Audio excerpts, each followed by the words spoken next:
तो नमस्कार है जी। आपका स्वागत है मेरे YouTube चैनल में।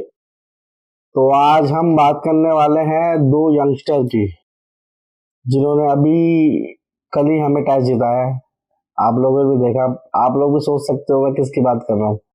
पहले हमारे जायसवाल और दूसरे हैं सरफराज खान। तो अभी जायसवाल का मतलब बड़ा नाम चल रहा है, हर जगह जायसवाल जायसवाल, यशस्वी जायसवाल यशस्वी जायसवाल।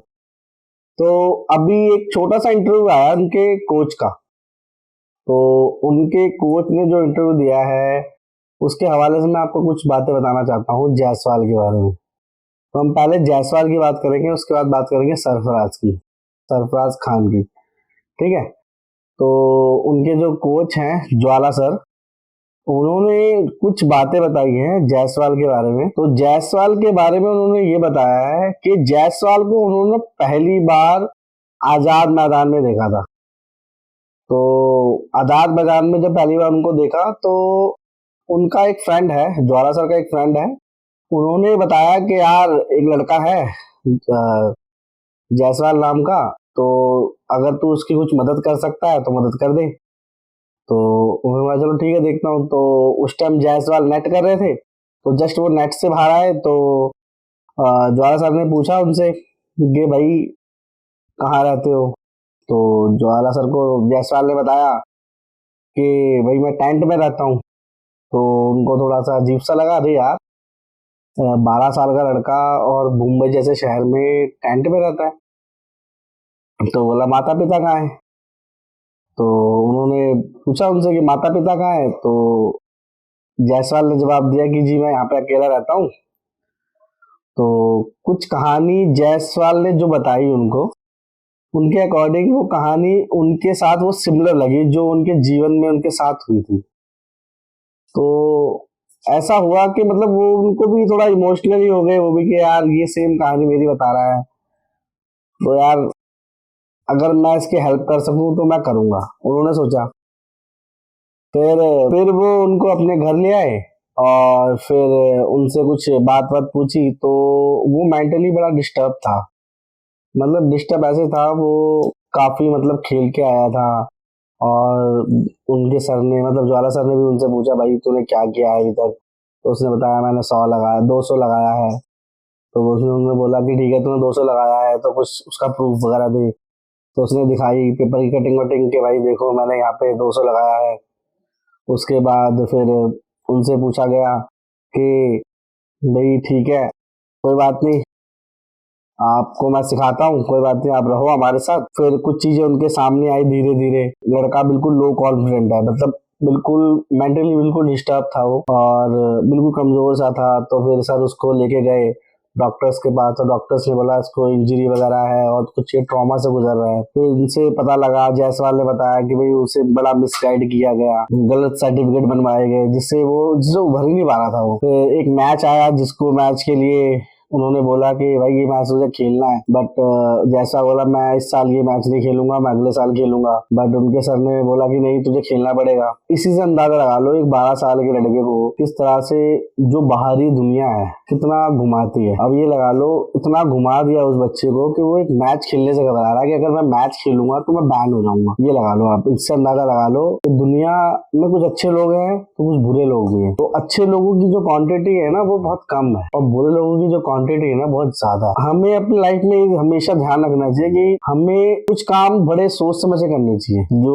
ज्वाला सर ने जो भी उनकी हेल्प की, मेंटली फिजिकली और फाइनेंशियली जो भी हेल्प की, मैं ज्वाला सर को बड़ा सलूट करता हूँ। मतलब ऐसे इंसान बहुत कम होते हैं दुनिया में जो किसी की हेल्प के लिए आगे आते। दिखावे के लिए दुनिया बहुत करती है कि मैंने यहाँ ये कर दिया, मैंने वहाँ वो कर दिया। अब ये लगा लो 12 साल के बच्चे को अपने घर पे रखना, उसे खिलाना पिलाना और उसे ट्रेनिंग देना। यहाँ तक कि ज्वाला सर ने ये तक बताया कि उसे उनको बहुत लोगों ने मना किया कि भाई तू बिना डॉक्यूमेंटेशन के किसी बच्चे को अपने घर क्यों रख रहा है। उनका मन माना ही नहीं बिल्कुल भी कि भाई मैं क्यों ना हेल्प करूं इस बच्चे की। इवन उनकी मदर ने भी बोला कि बेटा थोड़ा सा ध्यान दे, अब वो अकेला है लड़का और तू भी अभी अकेला है, तो ऐसे कैसे रख सकता है किसी के बच्चे को, 12 साल के बच्चे को। बट कहते हैं ना जिसका ऊपर वाला होता है ना उसका कोई कुछ बिगाड़ नहीं सकता।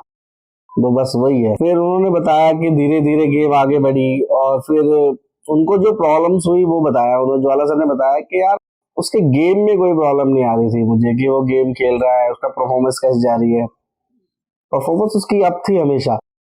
बट हमेशा जो उसकी प्रॉब्लम आई उसके डॉक्यूमेंटेशन में, यार पासपोर्ट हो गया, बर्थ सर्टिफिकेट हो गया। तो जो भी यंगस्टर खेल रहे हैं, अभी रिसेंटली खेल रहे हैं, मेरा एक सुझाव है उनसे कि आप हमेशा जो भी आपके डॉक्यूमेंट है वो प्रॉपर रखें, लापरवाही ना करें।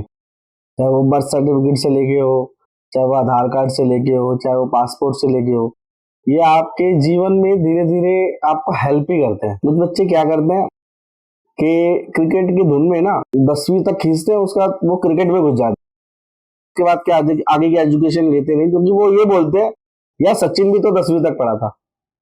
यार जब सचिन ने 10वीं पढ़ी थी ना, उस टाइम की 10वीं वो कॉलेज के बराबर होती थी, और आज की 10वीं 5वीं क्लास के बराबर है।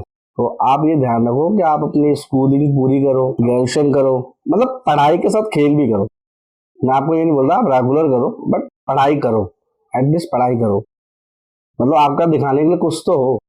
आपसे जब बाद में डॉक्यूमेंटेशन होगा, आपका कितना भी एबिलिटी हो, कितनी भी एबिलिटी हो, यार वो ना 100 में से ना वो एक बंदा होता है जो एबिलिटी के दम पे आगे आ जाता है। आपकी एबिलिटी के साथ आपकी बहुत सारी चीजें देखी जाती है, आपका एजुकेशन देखी जाती है, आपका बिहेवियर देखा जाता है, आपका नेचर देखा जाता है। तो ये सब चीजों में अगर आप सुधार करोगे तभी आगे जाके जायसवाल जैसे खिलाड़ी बनोगे। जायसवाल के साथ तो उनके सर थे जिन्होंने उन्होंने एज उनको मेंटोर भी तैयार किया, एज अ मेंटोर बन के उनको तैयार किया, उनको बताया कि हमेशा डाउन टू अर्थ रहना है।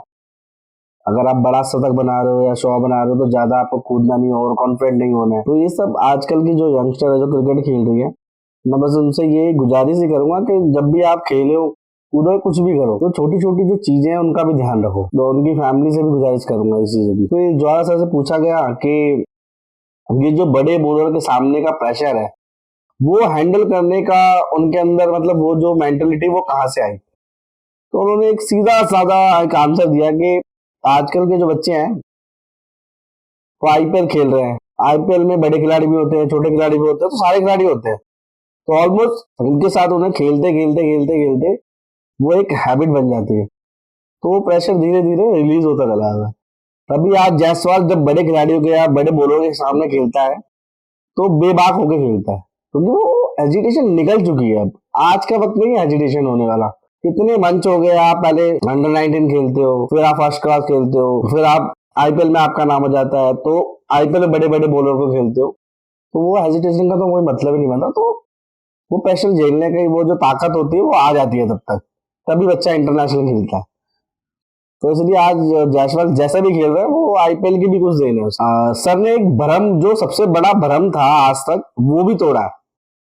सर ने ये भ्रम तोड़ा है कि जो लोग कहते हैं ना कि यार जायसवाल के फादर पानीपुरी की दुकान पे पानीपुरी बेचते थे, तो और जायसवाल ही पानीपुरी बेचता, आपने भी देखी होगी कई इमेजेस आती है कि जायसवाल अपने फादर के साथ खड़े हैं, वो सारी इमेजेस फेक है, सारी इमेजेस फेक है। उन्होंने सिरे से नकारा कि ना तो कभी उनके फादर ने पानीपुरी बेची है और ना कभी जायसवाल ने पानीपुरी बेची है। तो कृपया करके ऐसी इमेजेस ना चलाए, उन्होंने भी गुजारिश की है।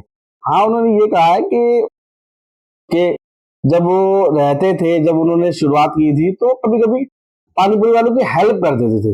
ये मतलब यार कभी कोई हेल्प कर दी, कभी कोई हेल्प कर दी, तो एक हेल्पिंग नेचर है उनका। बट ऐसा नहीं है कि मतलब आप ये सोचो कि वो पानीपुरी बेचते थे, ऐसा नहीं था। बट वो हेल्पिंग के वजह हेल्प कर दी किसी की। अब हम एक लोकेलिटी में रहते हैं तो एक दूसरे की हेल्प कर देते हैं, तो उस नेचर से थे वो, तभी वो आज इतने बड़े खिलाड़ी। तो जायसवाल के बारे में जितनी भी इंटरव्यूज जो उनके सर ने दी, वो जानकारी मैंने आपको पहुंचाई। अगर आप उनका पूरा इंटरव्यू देखना चाहते हैं उनके सर का, तो आप स्पोर्ट्स तक पे देख सकते हैं, वहां पे उनका इंटरव्यू अवेलेबल है। तो मैंने भी वहीं से देख के जो बातें मुझे समझ आई, जो बातें मैं चाहता हूँ कि आप लोगों को और अंदर से पता लगे, तो मैंने कुछ बातें निकाली और वो बातें आप तक पहुंचाई। तो अगर मेरी बातें अच्छी लगी हो तो कृपया करके मेरे चैनल को लाइक करें, सब्सक्राइब करें। तो जी अब बात करते हैं हम सरफराज खान की। तो एक आज तक पे भी एक सरफराज के फादर का इंटरव्यू आया, वहां पे उनकी मदर थी, वहां उनके छोटे भाई थे, तो उनसे भी कुछ सवाल पूछे गए। तो वो भी मैं आपकी नजर में डालना चाहता हूँ कि सरफराज की जो भी जिंदगी का स्ट्रगल रहा है ना, वो बड़ा मतलब ये लगा लो बहुत कठिन रहा है। जैसे उनके फादर बड़ी इजी तरीके से बता दिया, ये हम मिडिल क्लास लोग ना बड़ा समझ सकते हैं इस चीज को कि मतलब यार इतने इजी तरीके से उन्होंने इलेबोरेट कर दी चीजें। मैं तो सुन के बड़ा हैरान था। उन्होंने बताया कि जो सरफराज की टी शर्ट के पीछे नंबर है ना 97, तो उनके फादर का नाम है। 9 और 7 मतलब नौशाद। तो उनके फादर ने बोला कि मैं तो इंडिया के लिए खेल नहीं पाया, बट वो जब चौके और छक्के मारता है ना, तो मुझे उसको देख के ये लगता है कि मैं और वो चौके और छक्के मार रहा हूँ। मतलब कितना प्राउड, यार प्राउड फीलिंग होती है। मतलब जब ऐसी कोई फादर बात बोलता है कि यार मेरा बेटा चौके छक्के मार रहा था, ऐसा फील होता है कि मैं इंडिया के लिए खेल रहा हूँ और मैं चौके छक्के मार रहा हूँ। फिर उन्होंने बताया कि उन्होंने सरफराज को किस तरीके से तैयार किया। उन्होंने बताया कि मैंने सरफराज को हर परिस्थिति के में ढालने के लिए, हर समय से गुजरने के लिए, मतलब कैसी भी परिस्थिति हो आपको गिव अप नहीं करना है, इस हिसाब से मैंने उनको तैयार किया है। सरफराज के फादर ने बताया कि मैं रात में उसको भूखा भी सुलाता कि कभी ऐसा होगा जीवन में बेटा, आप खेलने गए हो बाहर और आपको भूखा सोना पड़े, तो आपको सुबह वैसे ही फ्रेश माइंड से उठना है और वैसे ही फ्रेश माइंड से जाके बैटिंग करनी है। तो ये जो फादर का अपने पिता के लिए त्याग और पिता का मतलब बेटे का अपने फादर के लिए त्याग, मतलब ये बहुत बड़ा त्याग है। ये लगा लो आप, मतलब एक फादर अपने बेटे को कैसे बोल सकता है कि यार तू आज भूखा सोएगा, क्योंकि ये परिस्थिति तेरी लाइफ में आगे जाके तुझे सीख देगी और ये परिस्थिति तेरी लाइफ में आगे जाके हो सकती है। हम और आप बोल सकते हैं कि मतलब अपने बच्चे को आज तो भूखा सोएगा। जो वो जनरेशन है वो उस तरीके से अगर हम बच्चों को तैयार करते हैं तो आज वो सरफराज खान बनता है भाई। आज वो इंडिया खेलता है भाई, 311 नंबर की कैप पहनता है भाई। उसका फादर, उनके फादर साहब आज बोलते हैं कि ही इज माय सन। तो वो त्याग, वो परिश्रम, वो मतलब वो सब आज जो बता रहे थे जिस तरीके से, इतनी आसानी से एलिब्रेट कर दिया कि भाई मैं उनको भूखा सुला देता था, मैं उन्हें ट्रेन में भेज देता था कि भाई हमारे घर गाड़ी है, हमारे घर बाइक है, फिर भी आपको बाइक और गाड़ी से नहीं जाना है, आपको ट्रेन से जाना है। आपको किड बैग टांग के, आपके किड बैग का जो बोझ है आपके कंधे पे लगना चाहिए, और जब वो आप उस कभी गलत शॉट मार के आउट हो जाओ तो उस बोझ का जो वो बोझ होता है कंधे पे, आपको एहसास होना चाहिए कि मैं इतना बोझ लेके आया था और यहाँ पे मैंने गलत शॉट मारा और मैं आउट हो गया, उसका मलाल होना चाहिए। तो मतलब इतनी आसानी से उन्होंने ये सारी बात बोली, तो बड़ी शानदार लगी मुझे। मतलब बड़ा अच्छा लगा, मतलब ये देख के यार कि एक फादर इतनी आसानी से ये सारी बातें बोल रहा है और कोई शिकन नहीं। कुछ उन्होंने शायरिया भी बोली, आप आज तक पे जाके देख सकते हैं, मुझे वो शायरिया याद नहीं है, वो आज तक पे जाके देख सकते हैं आप। आज तक पे आपको पूरा इंटरव्यू मिलेगा वो, और बड़ा शानदार था वो इंटरव्यू, अच्छा लगा। कुछ चीजें उनकी माता जी की नहीं पूछी गई कि मतलब माता जी का भी कुछ ना कुछ हर माँ का योगदान होता है अपने बच्चे की लाइफ। तो उनके फादर साहब ने बताया हाँ भाई माता जी का तो योगदान बेशक ही होगा, क्योंकि बताते हैं वो सुबह 4 बजे उठते हैं, फिर वो 5 बजे अपने बच्चों को उठाते हैं, फिर प्रैक्टिस कराते हैं, और रेगुलर सुबह 5 उसे उठ के 10 बजे तक प्रैक्टिस करना, फिर शाम को घर पे प्रैक्टिस। ये मतलब बता रहे हैं कि शुरू से रूटीन है। ना तो उन्होंने कभी शंसराज को, जो हमारी भाषा में कहते हैं दिल्ली की भाषा में, कंचे खेलने दिए, ना कभी पतंग उड़ाने दी, ये सब काम ही नहीं करने दिए। मतलब उनको उन्होंने कभी क्रिकेट से उसे अलग ही नहीं रखा। उन्होंने एग्जाम्पल दिया युवराज सिंह का, युवराज सिंह के फादर का, कि भाई देखो युवराज सिंह के फादर ने भी युवराज सिंह के ऊपर कितनी मेहनत की, हर एक चीज से अलग रखा। तब आज जाके हम बोलते हैं ना यार Yuvraj Singh the legend, Yuvraj Singh six sixer, Yuvraj Singh क्यों बोलते हैं? क्योंकि वो त्याग ना, जो त्याग होता है हमारे जीवन का, वो कहीं ना कहीं हमें फल देता है। बोलते हैं सब्र का फल देता है। अभी तक ये बात चल रही थी मीडिया में, यार सरफराज रन बना रहे हैं, 300 बना रहे हैं, दोहरा बना रहे हैं, 100 बना रहे हैं, इनको चांस क्यों नहीं मिल रहा, चांस क्यों नहीं मिल रहा, चांस क्यों नहीं मिल रहा। यही बात सेम आज तक के एंकर ने पूछी। सर मीडिया में इतनी सारी बातें चल रही थी, तो आपके घर में बेशक बातें होती होंगी, तो वो तो बातें तो होती है, बट मैं उस बातों को कभी ले ही नहीं रहा था पर्सनली। क्यों? क्योंकि मैं ये जानता था कि हर चीज का एक वक्त होता है। उन्होंने एग्जाम्पल दिया सूर्य कुमार यादव का। अब आप लगा लो सूर्य कुमार यादव का बता रहे हैं वो डेब्यू 30-32 की एज में, को कंफर्म एज नहीं पता, तो तब हुआ। और आज सरफराज जो है 26 साल के, तो उस अकॉर्डिंग तो सरफराज का जल्दी हुआ। तो उन्होंने बताया कि ये सब सब्र का फल होता है। आप इतने साल क्रिकेट खेलते हो, वेट करते हो, फिर आप इंडिया टीम में चुने जाते हो, फिर चुनने के बाद आपका 11 में नंबर आता है या नहीं आता, अब 11 नंबर आ गया, अब हम परफॉर्मेंस करते हो या नहीं करते हो, ये सब परिश्रम से बेस होता है, ये सब सब्र पे बेस होता है। तो मैं आजकल के यंगस्टर को यही बोलूंगा, यार तुम लगे रहो, बस आगे क्या होगा क्या नहीं होगा ये छोड़ दो। बस आप ये समझ लो, मुझे रोज उठना है और ग्राउंड जाना है, जो अपने शॉटेज मारनी है, जो अपनी बॉलिंग करनी है, जो अपनी लेंथ बनानी है, उस पे काम करो बस। बाकी सारी चीजें छोड़ दो कि मेरा सिलेक्शन होगा नहीं होगा, मैं दिल्ली खेलूंगा नहीं खेलूंगा, मैं इंडिया खेलूंगा नहीं खेलूंगा, ये सब छोड़ दो। बस अपने टेक्निक पे, अपने बेसिक पे ध्यान रखो। और सारे बड़े बड़े क्रिकेटर यही कहते हैं यार कि अपने बेसिक पे ध्यान रखो, बेसिक पे ध्यान रखो। मैं कोई नई बात नहीं बना रहा, सब यही बताते हैं। बस क्या है ना, आजकल के बच्चे थोड़ा सा ना बहक जाते हैं। बहकना नहीं है बच्चों, लगे रहना। इंडिया खेले या ना खेले ये समय बताएगा, पर अभी हमारा वक्त है तो हम ही खेलेंगे, बस ये बात ध्यान रखना। सरफराज के पिताजी ने एक बहुत बड़ी बात बोली जो मुझे मतलब बहुत अच्छी लगी, बहुत ज्यादा अच्छी लगी, मतलब हद से ज्यादा अच्छी लगी, कि जीवन में ना खेल जो होता है जीवन में, वीडियो गेम वाला गेम नहीं, वो उसे गेम या खेल नहीं बोलते।